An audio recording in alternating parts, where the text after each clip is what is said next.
എപ്പോഴാണ് പോയത്? എന്താണ് അവസാനം കഴിച്ചത്? പോയതിന്റെ ഭർത്താവാണ്. മൂപ്പര് ഞങ്ങളെ കല്യാണം കഴിഞ്ഞ് 6 മാസം ഞങ്ങൾ ഒരുമിച്ച് ജീവിച്ച്.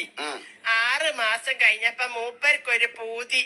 അപ്പൊ 6 മാസം കഴിഞ്ഞപ്പോഴാണ് മൂപ്പർക്ക് പൂതി. ഗൾഫ് പോവാൻ. ശരി, ഗൾഫ് പോവാൻ. അങ്ങനെ മൂപ്പരെ പൂതിയല്ലേന്നും വിചാരിച്ചിട്ട് ഞാൻ എന്റെ പണ്ടങ്ങളെ മുഴുവൻ വിറ്റിട്ട് ഇയാളെ ഗൾഫിലേക്ക് പറഞ്ഞയച്ച്. ഇപ്പൊ 12 കൊല്ലായിട്ട് ഒരു വിവരവും ഇല്ല. ചിരിക്കരുത്. കരഞ്ഞതല്ലേ? എന്തൊരാളാണ്ട് ഈ മുത്തു പോലത്തെ പെൺകുട്ടീനെ 6 മാസം കൂടെ ഈ കഴിഞ്ഞിട്ട്. അല്ല മോളെ, കുട്ടികളുണ്ടോ? 4 കുട്ടികളുണ്ട്. കല്യാണം കഴിഞ്ഞ 6 മാസങ്ങൾ ഒരുമിച്ച് ജീവിച്ച് 12 കൊല്ലായിട്ട് ഓൻ ഗൾഫിലാണ്. ഇപ്പൊ 4 കുട്ടികളും ഉണ്ട് അല്ലേ? എന്നിട്ട് 12 കൊല്ലായിട്ട് മനുഷ്യന്റെ ഒരു വിവരവും ഇല്ല. കൊല്ലത്ത് വരലുണ്ട്. ശരി, 12 കൊല്ലായിട്ട് ഇങ്ങോട്ട് വരലും ഇല്ല, കൊല്ലത്തില് വരലും ഉണ്ട്.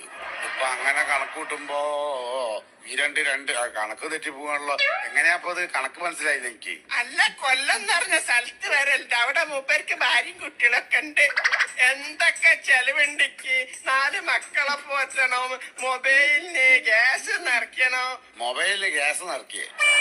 അല്ലാതെ മൊബൈലിന് 10,000 ഉറുപ്പ്യന്റെ റീചാർജ് വേണമെങ്കിൽ മാസം.